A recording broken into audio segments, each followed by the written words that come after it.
Halo kawan pajak, bagaimana kabarnya hari ini? Semoga kalian dalam keadaan sehat ya. Pada video kali ini, aku akan mengajak kalian untuk ngomongin tentang akuntansi pajak penghasilan nih. Ngomongin pajak penghasilan, pasti langsung inget dong sama jenis-jenis PPh seperti pasal 21, 22, 23, 24, 25, 26, 28A, 29, dan PPh final pasal 4 ayat 2. Iya kan? Nah, kali ini kita akan bedah transaksi terkait jenis-jenis PPh tersebut dan fokusnya kepada bagaimana pencatatan akuntansinya. Tonton ya. Sebelum tonton video ini, pastikan kamu sudah review materi pajak penghasilan ya. Oke, sebelum kita mulai bedah transaksinya, aku mau kasih tahu dulu nih kalau nanti kita akan bedah jenis dan objek PPh yang terutang, dasar pengenaan pajak dan tarif pajaknya, bagaimana mekanismenya, apakah kita yang dipotong atau dipungut, atau kita yang memotong atau memungut pajaknya. Ingat, apabila kita yang memotong atau memungut, maka kita wajib mencatat jumlah pajaknya dalam akun utang PPh, karena kita punya kewajiban untuk menyetorkan pajaknya kepada kas negara. Sedangkan apabila kita sebagai pihak yang dipotong atau dipungut, maka kita mencatatnya dalam akun PPh dibayar di muka. Karena pada akhir tahun, pajak tersebut dapat menjadi pengurang beban pajak kita loh dalam pelaporan SPT tahunan atau istilah populernya yaitu sebagai kredit pajak. Dan yang terakhir, gimana pencatatan akuntansinya? Oke, tanpa basa-basi lagi, langsung ke ilustrasinya yuk. Dalam ilustrasi yang aku buat, kita sebagai PT Pajak Baik ya. Nah, kamu bisa cek nih lebih detail tentang PT Pajak Baik, seperti profil perusahaan, struktur organisasi, dan juga pemegang saham. Oke, kita lanjut ke ilustrasi transaksinya ya.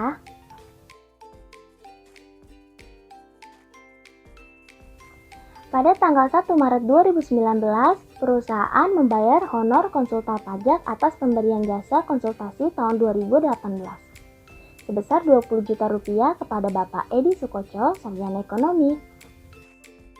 Maka transaksi ini terutang PPh 21 ya, dan objek pajaknya berupa penghasilan dalam bentuk honor yang diterima Bapak Edi. DPP atau penghasilan kena pajaknya yaitu PPh 21 tenaga ahli bukan pegawai sebesar 50% dari penghasilan bruto atau 50% dari Rp20 juta yaitu Rp10 juta dan tarif pajak sesuai pasal 17 yaitu 5%. Sehingga PPh 21 terutangnya yaitu Rp500.000 didapat dari 5% dikali Rp10 juta. PPh 21 dipotong oleh pemberi kerja yakni PT Pajak Baik. Karena PT Pajak Baik sebagai pemotong, maka akan mencatat pajak dalam akun utang PPh pasal 21. Sehingga transaksinya akan dicatat sebagai berikut. Dan kas yang dibayarkan perusahaan kepada Bapak Edi yaitu sebesar honor setelah dipotong pajak ya. Dan perlu kita ingat bahwa PT Pajak Baik perlu menyetorkan pajak yang dipotong ke kas negara. Maka pada tanggal 10 April PT Pajak Baik menyetorkan pajak ke kas negara dan mencatat jurnal sebagai berikut.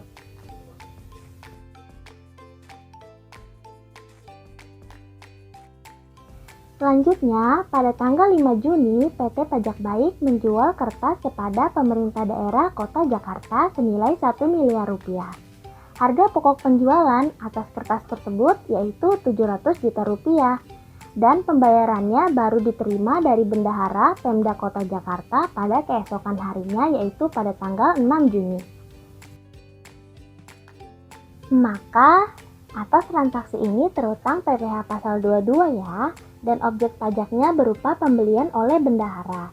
DPP-nya yaitu harga pembeliannya sebesar Rp1 miliar dan tarif pajaknya yaitu 1,5%, sehingga PPh pasal 22 terutangnya yaitu Rp15 juta didapat dari 1,5% dikali Rp1 miliar. PPh pasal 22 atas objek pembelian dikenakan kepada penjual dan dipungut oleh pembeli. Berarti PT Pajak Baik sebagai pihak yang dipungut sehingga akan mencatat pajaknya sebagai PPh pasal 22 dibayar di muka. Maka pencatatan transaksinya adalah sebagai berikut. Pada tanggal 5 Juni belum ada pencatatan pajak terutang ya. Karena PPh pasal 22 terutang baru akan dicatat pada saat terutangnya, yaitu saat pembayaran tanggal 6 Juni 2019.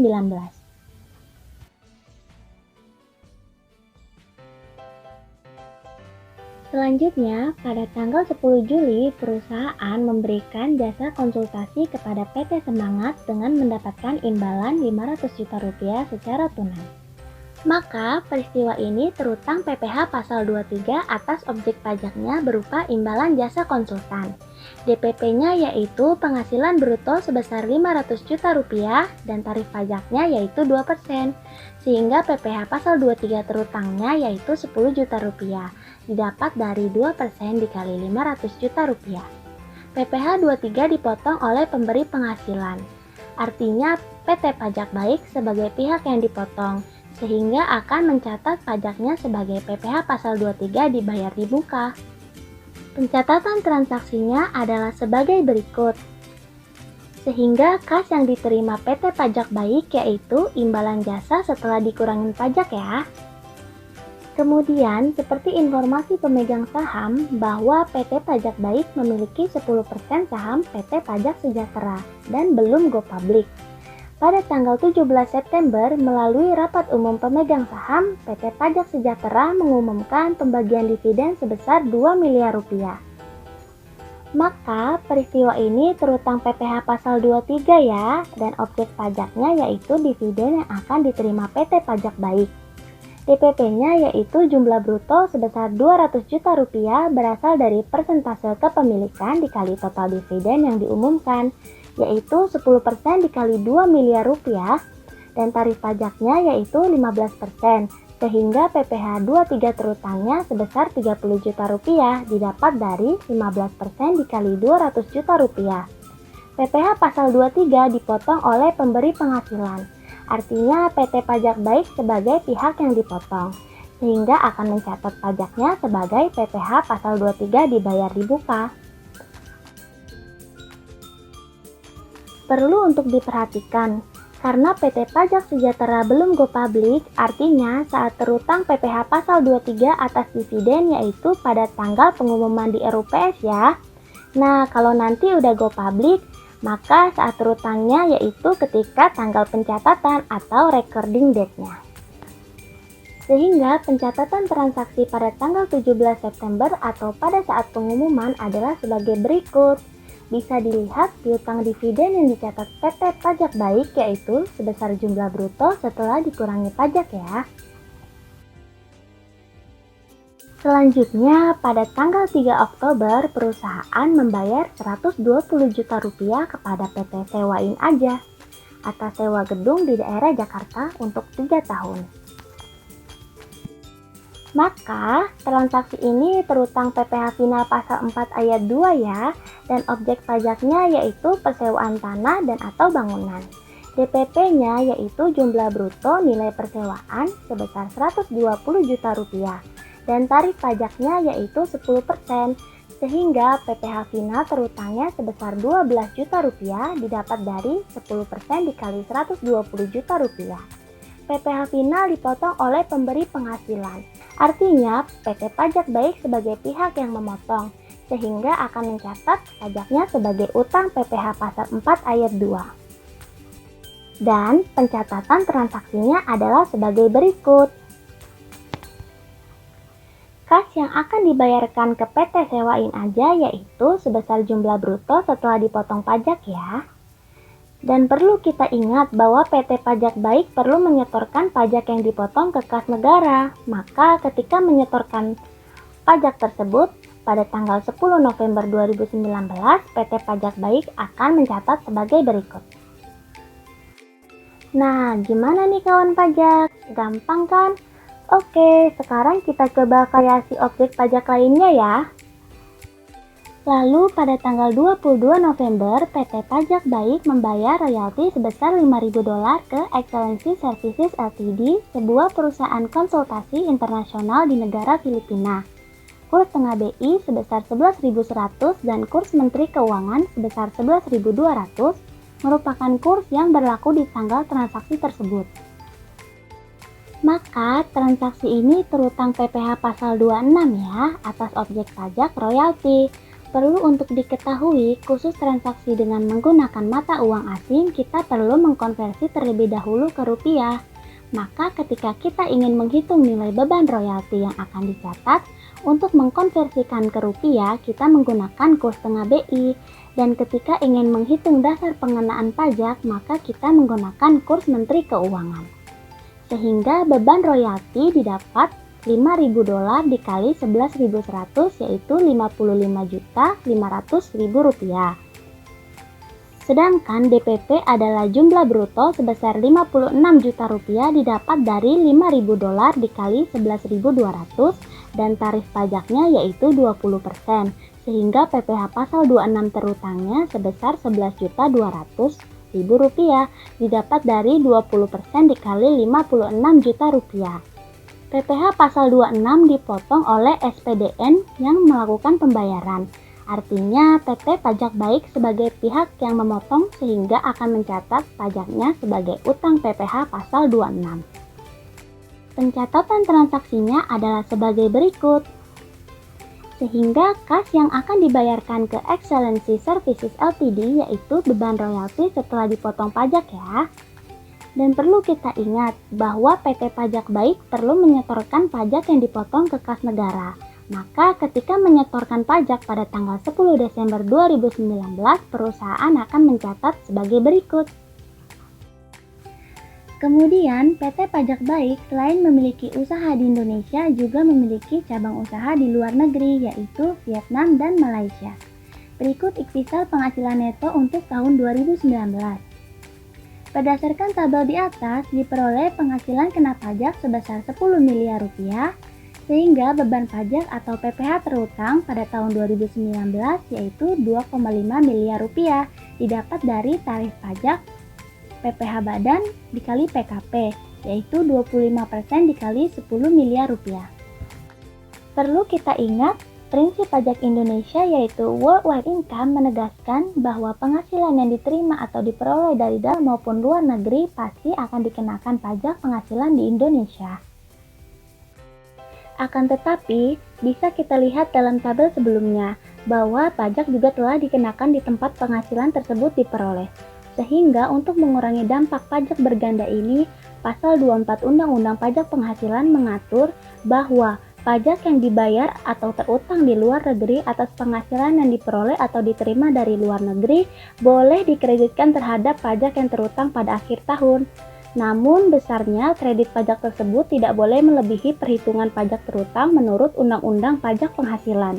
Hal ini dikenal dengan metode kredit terbatas per negara atau Ordinary Credit per Country Basis.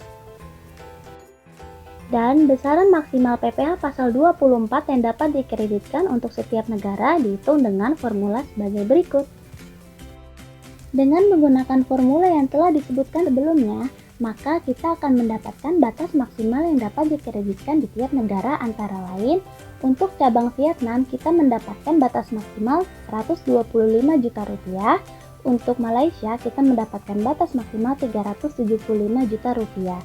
Sehingga yang dapat dikreditkan pada beban pajak akhir tahun yaitu nilai yang terendah antara batas maksimal dengan PPh yang dipotong di luar negeri.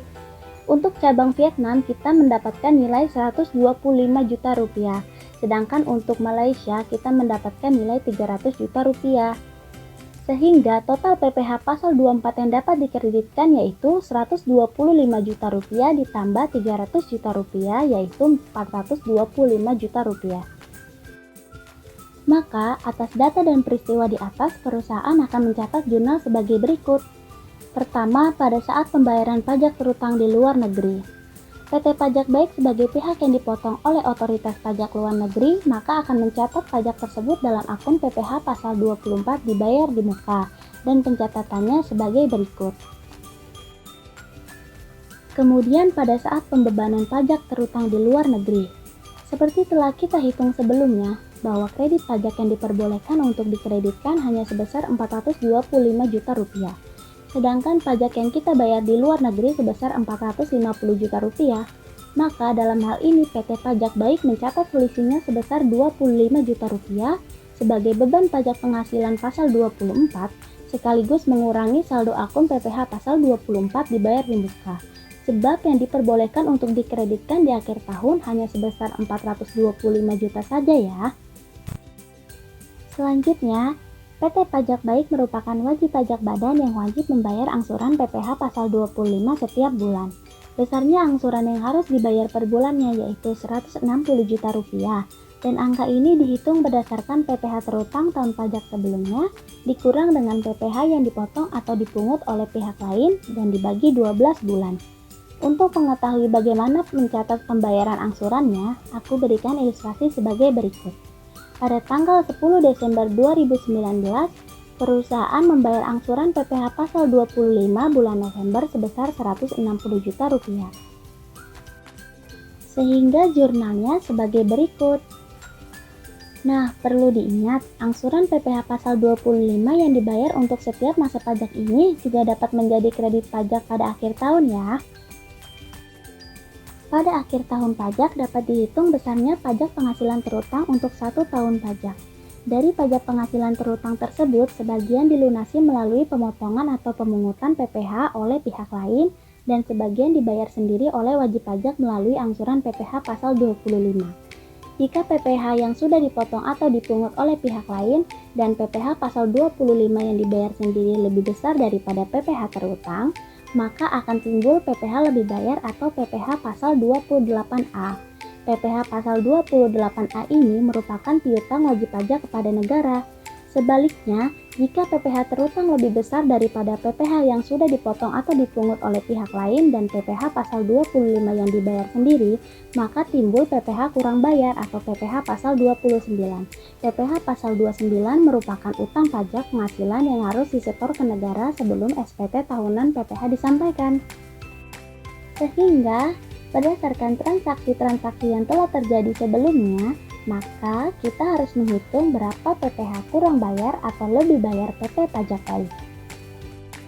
Dan berdasarkan transaksi atau peristiwa yang terjadi di PT Pajak Baik selama tahun pajak 2019, maka kita dapatkan ikhtisar pembayaran terkait PPh dibayar di muka yang dapat dikreditkan dengan rincian sebagai berikut. PPh pasal 22 dibayar di muka sebesar 15 juta rupiah, PPh pasal 23 dibayar di muka sebesar 40 juta rupiah, PPh pasal 24 dibayar di muka sebesar 425 juta rupiah, PPh pasal 25 dibayar di muka sebesar 1.920 juta rupiah, didapat dari pembayaran angsuran Januari sampai Desember sebesar 160 juta rupiah setiap bulannya. Sehingga total kredit pajak yaitu 2.400 juta rupiah. Dan seperti diketahui bahwa penghasilan kena pajak perusahaan tahun 2019 yaitu sebesar 10 miliar rupiah. Artinya PPh terutang tahun 2019 yaitu 2,5 miliar rupiah. Didapat dari tarif pajak PPh badan dikali PKP yaitu 25% dikali 10 miliar rupiah. Nah, jadi setelah dihitung itu PT Pajak Baik memiliki kurang bayar nih sebesar 100 juta rupiah. Didapat dari PPh terutang dikurangi dengan kredit pajak yaitu 2.500 juta rupiah dikurangi 2.400 juta rupiah. Maka jurnal akhir tahun untuk mencatat perhitungan ini jika yang digunakan yaitu standar akuntansi keuangan entitas tanpa akuntabilitas publik adalah sebagai berikut. Terdapat PPh kurang bayar dicatat dengan akun utang PPh pasal 29 sebesar 100 juta rupiah. Dan apabila PPh kurang bayar tersebut dibayar ke kas negara pada tanggal 10 April 2020, maka pencatatannya sebagai berikut. Nah, gimana nih kawan pajak? Gampang kan? Oke, sekian dulu penjelasan tentang pencatatan akuntansi PPh dari aku. Semoga dapat bermanfaat buat kalian semua. Terima kasih dan sampai jumpa.